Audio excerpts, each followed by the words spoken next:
Bonjour, donc nous allons continuer notre travail avec le livre Maths et Matrices. C'est un wikibook. Alors on travaille dans Propriété Application, Gauss Jordan, Total Pivoting, assez compliqué, hein? Analyse de réseau. Alors là, je vais vous présenter un réseau. Voilà, c'est un petit réseau sur lequel on va travailler. Alors il y a des inconnus, x1, x2, x3 qu'il va falloir calculer. On connaît x4. Alors il y a 4 nœuds ici, A, B, C, D. Il y a 4 nœuds. Dans ces nœuds, il rentre des données et il en sort. Et donc on va voir comment on va travailler dessus. Donc on va commencer par récupérer le texte.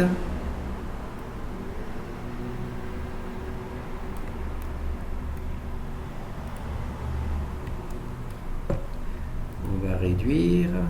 Voilà. Et on va réduire.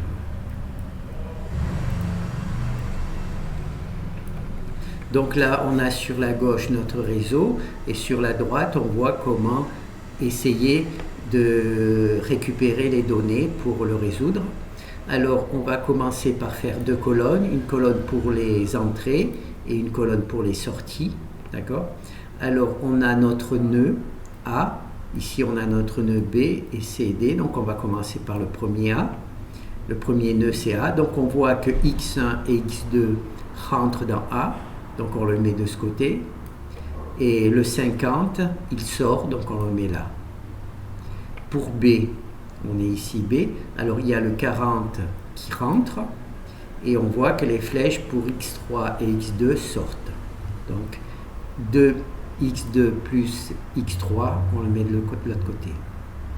Pour le C, c'est ici, on voit qu'il y a x3 et x4 qui rentrent, x3 et x4 qui rentrent, et il sort 20. On marque 20 ici.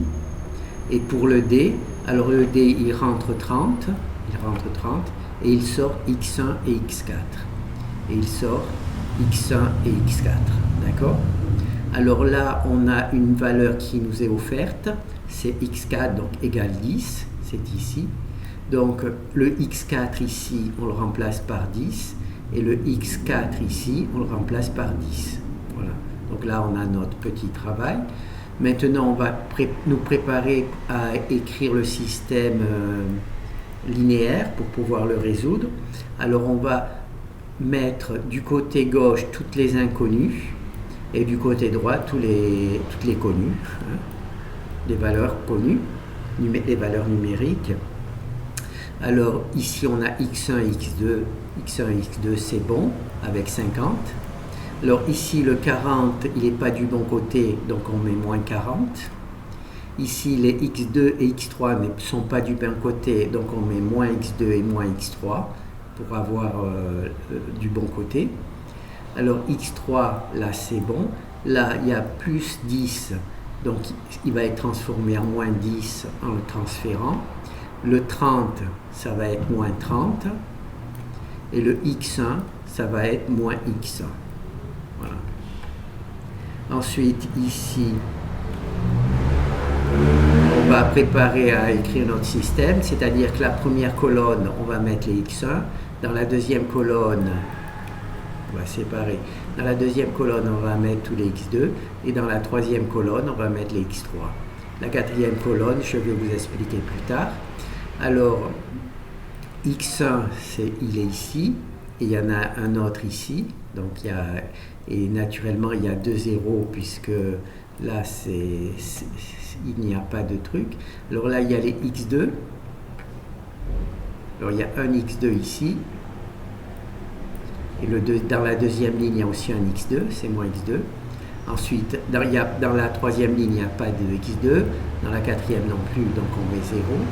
Ensuite, on va avoir les x3. Alors, il y a le x3 dans la deuxième ligne, c'est un moins. Et le x3 dans la troisième ligne. Voilà. Et là, il n'y a pas de truc. Et ici, on récupère toutes les valeurs numériques. Toutes les valeurs numériques ici. Alors, les 50, 40, autres trucs. Je ne les ai pas évalués pour conserver la forme de départ. Et là, pourquoi il y a cette colonne de 0? Tout simplement parce qu'il y a 4 lignes. Et pour avoir une matrice carrée, j'ai rajouté une ligne virtuelle, une ligne de 0. D'accord? C'est une colonne ligne, c'est une colonne nulle qui permet d'avoir un bon système carré. Voilà. Avec B en valeur numérique, les valeurs numériques, et les A, les inconnus. Donc à partir de là, on va essayer de construire avec ça le système en langage C. Voilà. Donc là, on a notre système en langage C. Voilà. Donc on recopie toute cette partie-là.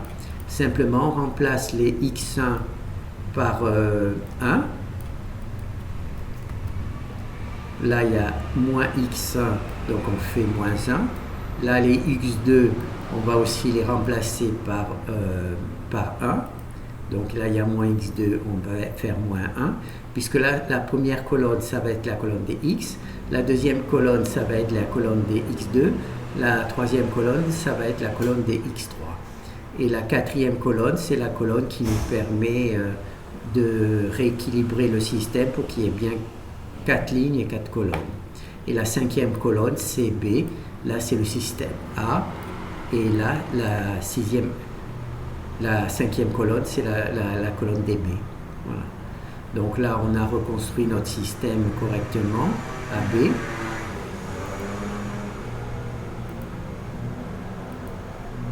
Donc on va récupérer ici le code en langage C.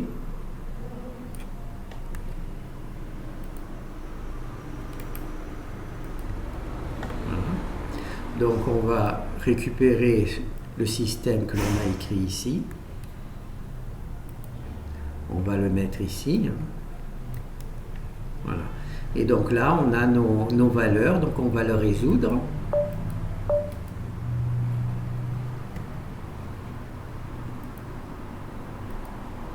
Pas de chance. Voilà.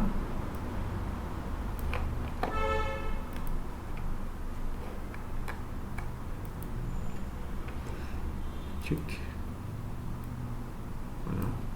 Donc x1 ici il y a 20, x1 il y a 20, x2 ici il y a 30, x2 il y a 30, et x3 ici, c'est cette colonne, il y a 10, et x3 c'est 10. Et le x4 c'était la valeur qui était prédéfinie. Voilà, donc on a bien résolu notre travail. Alors c'est tout simple, hein. Donc là on présente juste les matrices A, B et AB, et ici on utilise simplement GoJordan pour résoudre le système.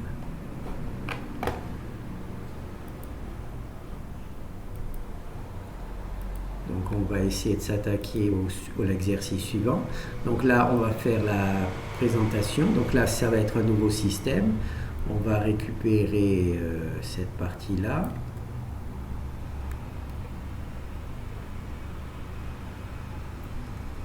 Hop.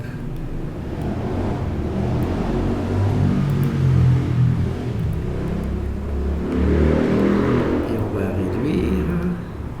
On va mettre de ce côté. Et là, on va résoudre. Voilà. Donc là, c'est un nouveau système. Il lui ressemble beaucoup, mais il y a une partie centrale supplémentaire. Donc on fait toujours 2 colonnes, une entrée et une sortie. On va juste se contenter pour le premier nœud A de voir les entrées. Donc il y a x1 qui rentre, il est ici, et il y a 2 sorties pour A. Il y a 20 et x2, donc il y a 20 et x2. Pour le nœud B, alors il y a x2 en entrée, x5 en entrée et x3. x2, x3 et x5, donc ça c'est les entrées pour B, et il ressort 60. Il ressort 60. Alors pour le nœud C, il y a x4 qui rentre, donc x4 qui rentre, et pour le nœud C, ce qui sort c'est 20 et x3. C'est 20 et x3. Et ensuite on a le nœud D, alors il rentre 100, et il sort x1 x5 et x4. x1, x5 et x4 sortent bien de D, voilà, tout simplement. Donc là, on a notre première partie. Donc, pardon, là, on sait que x2 égale 10, donc on marque x2 égale 10, et x5 égale 30. x5 égale 30. Voilà. Donc on va simplement ici, le x5, 30, ici. Il y en a un autre x5 qui se trouve ici. On met 30, d'accord. Et le x2, qui est 10. Alors le x2, il est ici, on met un 10 ici. Et le x2, il est ici, on met un 10 ici. Voilà, donc là on a notre partie. Donc maintenant on va arranger le texte. Alors on va mettre les inconnus sur la gauche et les valeurs sur la droite. Alors là, x1, 20 moins plus 10, ça ne bouge pas. D'accord? Alors là, on a 10 qui va devenir moins 10 en passant de l'autre côté. Et le 30 va venir moins 30 en passant de l'autre côté. Et le x3, naturellement, il reste. Ensuite, on a x4 ici, et 20. Donc le x3 passe de l'autre côté et devient moins x3. Le 100 ici devient moins 100. Le 30, naturellement, ne change pas. Et le x1 plus x4 devient moins x1 plus x4. Voilà. Donc là, on fait une colonne pour les x1, une colonne pour les x3, une colonne pour les x4. Là, c'est la colonne dont je vais vous parler plus tard. Et ça, c'est B, les valeurs numériques. Alors, x1, on voit ici, il est dans la première ligne et il est moins x1 dans la quatrième ligne. x1, voilà, et on met des zéros intermédiaires. Le x3, il est dans la deuxième ligne et il est aussi moins x3 dans la troisième ligne. Donc on le marque là. Et le x4, il est dans la troisième ligne et moins x4, il est dans la quatrième ligne. Voilà. Et là, donc ici, on a la colonne des x1, ici la colonne des x3, ici la colonne des x4, et ici c'est la colonne intermédiaire qui me permet de, comme on a 4 lignes, d'avoir 4 colonnes. Donc comme ça me fait une matrice carrée 4, 4. D'accord ? Et là, c'est les valeurs numériques qui correspondent à B.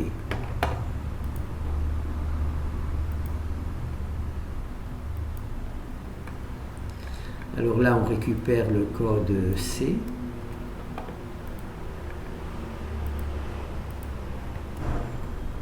Alors pour avoir le code C, on récupère tout simplement ces données-là.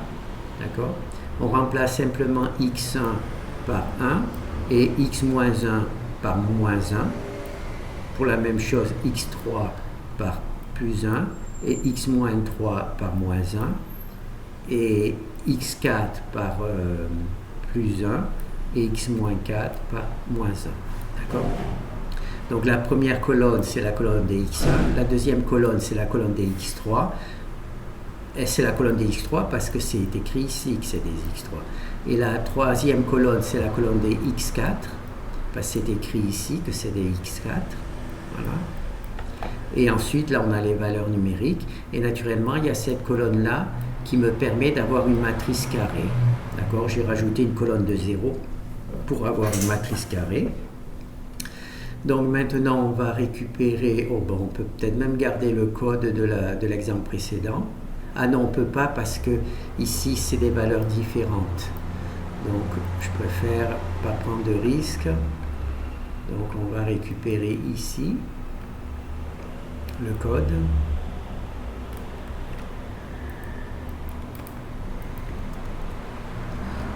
On va quand même récupérer ce code en langage C qu'on a vu qui correspondait au travail que l'on a fait.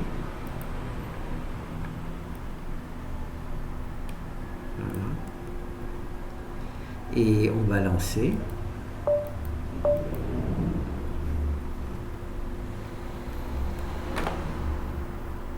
Alors on va ah non, c'est pas dans le sens pour réduire, c'est comme ça. Voilà. Donc on va voir là le résultat final.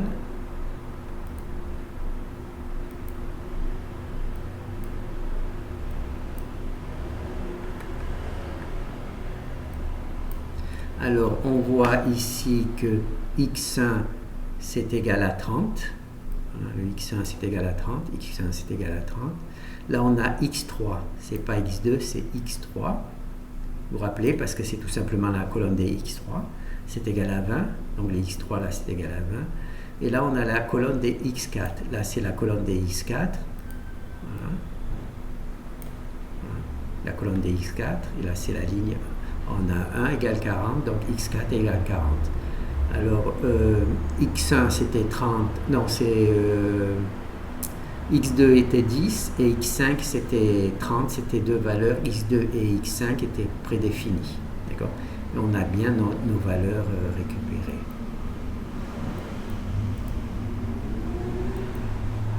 Donc ça c'est bon. Alors j'ai tout fermé. Alors matrice, propriété, Gauss-Jordan, total pivoting, analyse de réseau. Donc on va faire le dernier. Alors le dernier c'est celui-là. Donc c'est un réseau un petit peu différent parce qu'il n'y a pas de sortie. Tout est les 4 nœuds n'ont pas de sortie, donc il reste tout à l'intérieur. Donc on va faire la présentation, c'est exactement la même méthode.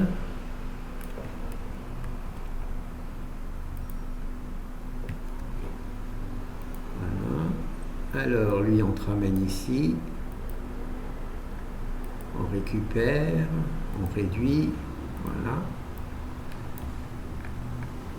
Là on a toujours deux colonnes, les entrées et les sorties.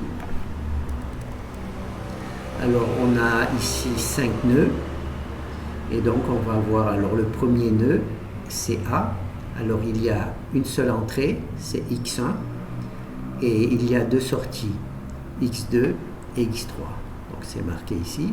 Alors pour B, alors il y a deux entrées, on voit X2 et X4, X2 et X4 qui rentrent et il y a une sortie, c'est X5, d'accord. Pour C, le nœud C, donc il y a deux rentrées, il y a X5 et X6 qui rentrent dans le nœud C et il sort X7, d'accord. Ensuite il y a le nœud D, alors dans le D il y a X7 et X3 qui rentrent, X3 et X7 qui rentrent et il sort le X8, voilà. Et ensuite il y a le E, alors E il y a X8 qui rentre et il sort X1, X4 et X6. X1, X4 et X6 qui sortent de E, d'accord. Donc ensuite on a des valeurs qui sont certaines valeurs qui sont prédéfinies. On a X1 qui est égal à 50, X3 qui est égal à 20, X5 est égal à 60, voilà, c'est les valeurs prédéfinies, et X8 qui est égal à 90. Et nous, il faut donc trouver X2, X6 et X4 et X7. Voilà, on a 4 valeurs à déterminer. Donc ici, on va simplement remplacer les X1 par sa valeur 50. Donc X1 50, il y a un deuxième X1 quelque part, X1 50, X3 20, donc il y a un X3 ici remplacé par 20 et un deuxième X3 ici remplacé par 20, X5 remplacé par 60, X1 par 60, alors il y a un X5 ici qui est remplacé par 60 et un deuxième X5 ici remplacé par 60 et X8 par 90.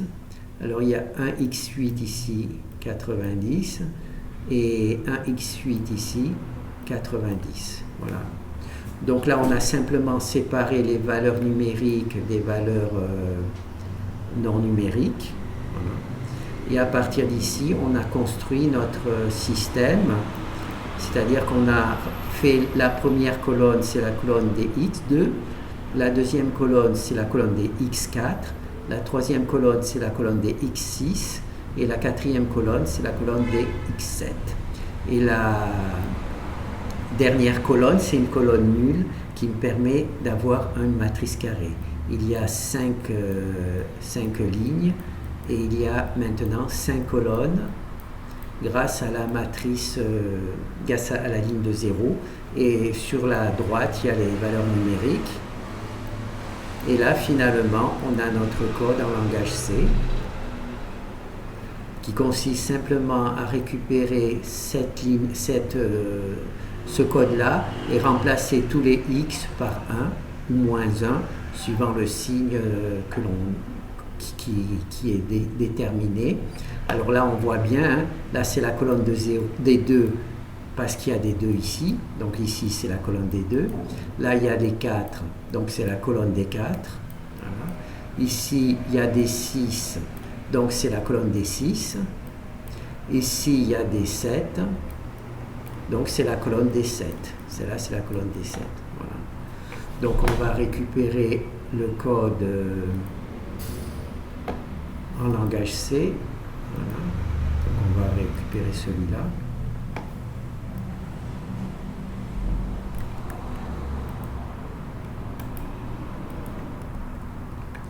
Juste pour le plaisir, on va récupérer, prendre des risques, on va récupérer le système sur lequel on a travaillé. Normalement, ça devrait être le même, donc ça me permet en fait de vérifier que c'est bien le même, hein, que je n'ai pas fait trop d'erreurs. Donc c'est important de se rappeler que ça c'est pas la première colonne, deuxième colonne, troisième colonne. Ça c'est la colonne des x2 parce qu'il n'y a que des x2. Là c'est la colonne des x4 parce que les 1 représentent des x4. Là c'est la colonne des 6 parce que les 1 représentent des x6. Là c'est la colonne des 7 parce que 1 c'est la colonne des 7. Ça c'est ce qu'on a vu dans la truc précédent. Donc maintenant on va lancer. Alors là, on a encore une fois, petite erreur. Voilà. Ça, on peut le fermer. Hein. Voilà. Donc là, on va récupérer le résultat.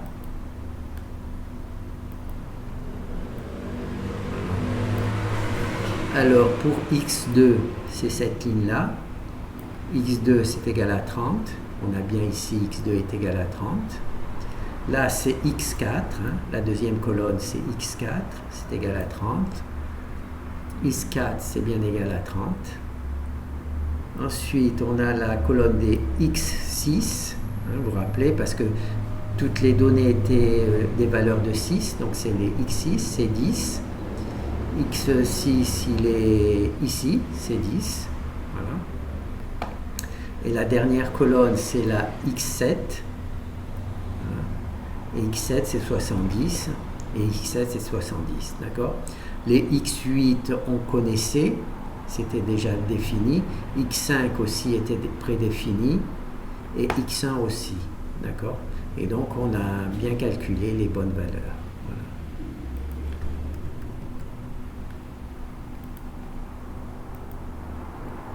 Voilà. Donc c'est simplement, on appelle Gauss-Jordan Total Pivoting, il résout le système et notre système c'est celui-là. Voilà. Et vous avez vu comment construire le système, ensuite on a la résolu et on a vérifié qu'on obtenait bien les valeurs qui nous manquaient. Voilà, merci.